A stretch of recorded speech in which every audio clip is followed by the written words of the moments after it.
দেহে ফুসফুস প্রতিস্থাপন সবচেয়ে জটিল প্রক্রিয়াগুলোর একটি। এমনকি মানুষ থেকে মানুষে প্রতিস্থাপনেও এর মৃত্যুহার তুলনামূলক বেশি। তবে চীনের বিজ্ঞানীরা প্রথমবারের মতো ব্রেইন ডেড এক ব্যক্তির শরীরে শূকরের ফুসফুস প্রতিস্থাপন করেছেন। নেচার মেডিসিন জার্নালে প্রকাশিত প্রতিবেদনে গুয়াংজু মেডিকেল ইউনিভার্সিটির বিজ্ঞানীরা জানিয়েছেন, প্রতিস্থাপনের পর অঙ্গটি কিছুটা ক্ষতিগ্রস্ত হলেও আংশিকভাবে কাজ করেছে। 9 দিন পর অঙ্গটি শরীর থেকে সরিয়ে ফেলা হয়। সব মশার বিরুদ্ধে সুরক্ষা দিতে এলো বসুন্ধরা এক্সট্রিম অ্যারোসল, মশার বিরুদ্ধে এক্সট্রিম সুরক্ষা। চীনের গুয়াংজু মেডিকেল ইউনিভার্সিটির ফার্স্ট অ্যাফিলিয়েটেড হাসপাতালের গবেষকরা এই গবেষণার নেপথ্যের লোক।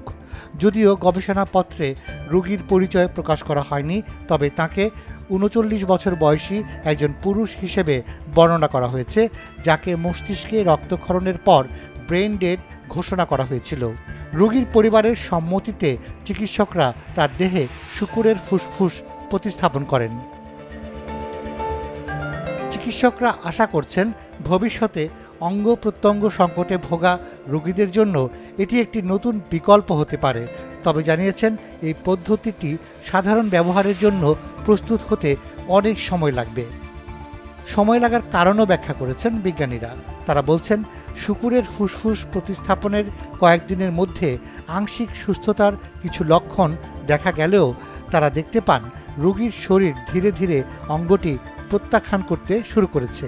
পরে রোগীর পরিবারের অনুরোধে চিকিৎসকরা এই পরীক্ষা বন্ধ করে দেন। Rumi Noman, Daily Sun.